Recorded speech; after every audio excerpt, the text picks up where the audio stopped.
Hi there YouTube, Tony Williams from Inaxsys, and today we are going to look at setting up line crossing and events locally on a Legend NVR. Let's get at it. All right everybody, we're going to get into it now, and I'm going to show you how to set up line crossing on a Legend NVR. So please keep in mind that you do need a camera that has this capability. So if you're not sure, you can check our information on our website or our product guide, or reach out to your local sales rep. Anyway, so just like the last video on setting up motion detection, we're going to click on the menu button here and then select menu. And then it brings us to all of the system settings here. So because line crossing is more of an analytic versus regular pixel-based motion detection, I'm going to select VCA, Video Channel Analytics. And here you can see the camera that I have added does have the ability to do cross-line detection, intrusion detection, and entering an area type analytics, and also leaving an area.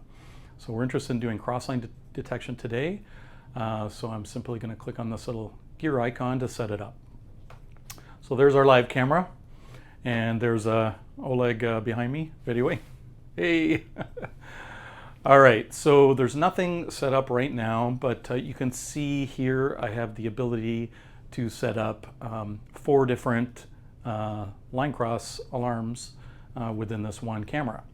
So all I need to do is click on this little edit button, and now I can start creating my line. So I'm just going to draw something like this and release, click, and now I've created this line, and you can see that there's a side of the arrow and a B side of the arrow.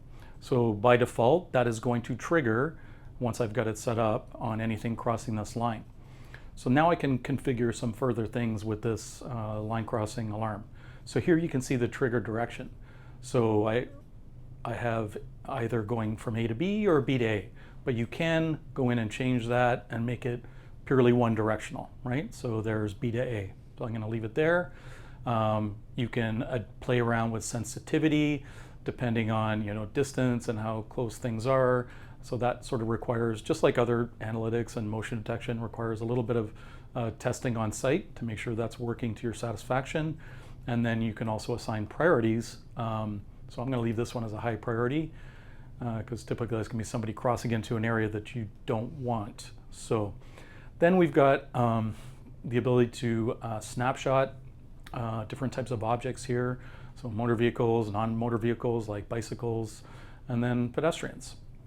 So that's all fine. I'll just leave that the way it is. And then next I'm going to set up trigger action. So if you remember the motion detection setup video, we just clicked the little gear, and then same kind of things. I can activate a buzzer locally on the NVR. I can send emails. Email needs to be set up in the system area as well, like with a SMTP mail server, email address, all that wonderful stuff. And then you can also have a pop-up window. Now here you can specify what channels you want to record. So this happens to be the second channel because that's where the camera's plugged into. And I'm just going to, do a pop-up window here and then click apply. Okay. Click OK. All right, so now I've got my line, I've got the trigger action set, and then I've got arming schedule. So here I can go in and, right now by default there's a 24-hour schedule there. I'm just going to leave that as it is. We're on the Monday, but I can just simply go here and click apply to all if that's what I want to do. Or you can just have specific days and fine tune the times, the from and to times as you need. And click OK. Oh, we do have advanced here.